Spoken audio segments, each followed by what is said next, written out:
नमस्कार मित्रांनो शेतकऱ्यांसाठी खूप आनंदाची आणि चांगली बातमी आहे. ती म्हणजे शेतकऱ्यांना जर कोणतेही शेतीचे कामं असो, घरांचे कामं असो किंवा कोणतेही कामं करत असताना त्यांना ट्रॅक्टरवरून मुरूम आणणे, माती आणणे किंवा रेती आणण्यासाठी त्याला चालन द्यावं लागत होतं किंवा तलाठी असेल, तहसीलदार असेल त्यांचे ट्रॅक्टर पकडत होते. परंतु आता मात्र महसूल विभागामार्फत अतिशय चांगला निर्णय घेण्यात आलेला आहे आणि तो कोणता निर्णय या शेतकऱ्यांसाठी खूप आवश्यक का आहे, हे संपूर्ण आपण माहिती या व्हिडिओमध्ये पाहूया. हा व्हिडिओ पूर्ण शेवटपर्यंत पहा, कारण शेतकरी मित्रांसाठी हा खूप महत्त्वाचा आहे. कारण समोर जाऊन ज्यांना कोणाला घरकुल आले आहेत किंवा शेतीचे कामं करायचे आहे, पांधन रस्ते आहे, त्यांच्यासाठी हा व्हिडिओ खूप महत्त्वाचा आणि निर्णय खूप चांगला घेतलेला आहे महसूल विभागाने. तर शेतकऱ्यांनो लक्षात घ्या, तुम्ही जे मुरूम आणत होते आणि ट्रॅक्टरवरून आणत होते त्याच्यावर कारवाई करण्यात येत होती. मात्र या निर्णयामुळे कारवाई मुक्त होणार आहे. जे शेतजमिनीचे सपाटीकरण करणे, शेतरस्ते व जे वहिवाटी रस्ते तयार करणे, तसेच शेतीच्या विविध उपयोगांसाठी माती आणि मुरुमाचा वापर करण्यात येत होता, त्यांचा शेतकऱ्यांना शासनाने मोठा दिलासा मिळालेला आहे. शेती कामासाठी लागणाऱ्या माती आणि मुरुमावर आता कोणतीही रॉयल्टी भरावी लागणार नाही आहे. तसेच या कामासाठी जे वापरले जाणाऱ्या शेतकऱ्यांच्या ट्रॅक्टरवरही आता कोणतीही दंडात्मक कारवाई करण्यात येणार नाही, असे स्पष्ट निर्देश महसूल मंत्री चंद्रशेखर बावनकुळे साहेब यांनी दिलेले आहेत. यापूर्वी शेतात माती किंवा मुरुमाची वाहतूक करताना तलाठी, तहसीलदार किंवा पोलिसांकडून शेतकऱ्यांचे ट्रॅक्टर अडवून त्यांच्यावर जप्तीची अथवा मोठ्या रकमेच्या दंडाची कारवाई केली जात होती. यामुळे शेतकऱ्यांना आता विनाकारण मानसिक व आर्थिक ताण सहन करावा लागणार नाही आता.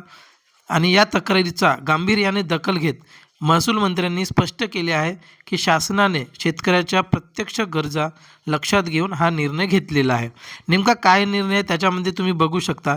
रॉयल्टीतून पूर्णपणे सूट देण्यात आलेली आहे, जसं की शेतात घर बांधणे, शेताचे सपाटीकरण करणे, वहिवाटीचा रस्ता किंवा शेतरस्ता तयार करणे आणि जमीन शेतीयोग्य बनविणे यासाठी लागणाऱ्या गौण खनिजावर जसं माती आहे, मुरूम आहे, कोणती आता रॉयल्टी लागणार नाही आहे. ट्रॅक्टरवर आता कोणतीही कारवाई केली जाणार नाही, जसं की शेतीच्या कामासाठी माती, मुरुमाची वाहतूक करणाऱ्या ट्रॅक्टरीवर तलाठी, महसूल कर्मचारी किंवा पोलिसाकडून कोणतीही आता दंडात्मक किंवा जप्तीची कारवाई केली जाणार नाही आहे. जसं आता मंजुरीच्या कटकटीतून आता मुक्ती होणार आहे. अशा कामांसाठी माती किंवा मुरूम कुठून आणला याबद्दल स्वतंत्र मंजुरी किंवा परवानगी घेण्याची आता आवश्यकता राहणार नाही आहे. याच्यामध्ये तुम्ही पाहू शकता, भूतकाळापेक्षा वर्तमान आणि भविष्याची चिंता करण्यासाठी महसूल मंत्री म्हटलेलं आहे. प्रशासकीय बैठकीत महसूल यंत्रणेला उद्देशून बोलताना म्हटले की भूतकाळात काय घडेल याचा गप्पा मारत बसण्यापेक्षा अधिकारी व कर्मचाऱ्यांनी वर्तमानातील अडचणी सोडून भविष्याची चिंता केली पाहिजे. महसूल विभागाने शेतकऱ्यांना त्रास होणार नाही अशा पद्धतीने पारदर्शक आणि लोकाभिमुख काम करावे असे निर्देशही यावेळी दिले. शासनाच्या निर्णयामुळे ग्रामीण भागातील शेतकऱ्यांना दिलासा मिळाला आहे मित्रांनो, आणि शेतरस्ते व जमिनीच्या सुधारणेची प्रलंबित कामे आता विना अडथळा पूर्ण होण्यास मदत होणार आहे. हा खूप महत्त्वाचा निर्णय आहे आणि खूप चांगला निर्णय आहे. बावनकुळे साहेबांनी, महसूल मंत्री जे महाराष्ट्र राज्याचे महसूल मंत्री आहेत चंद्रशेखर बावनकुळे साहेब यांनी असे निर्देश दिले आणि निर्णय घेतलेला आहे. हा शेतकऱ्यांसाठी खूप चांगला निर्णय आहे. असे नवीन निर्णय किंवा नवीन GR किंवा नवीन माहिती मिळवण्यासाठी आमच्या यूट्यूब चॅनल नक्की सबस्क्राईब करा आणि या व्हिडिओला शेअर करा. धन्यवाद.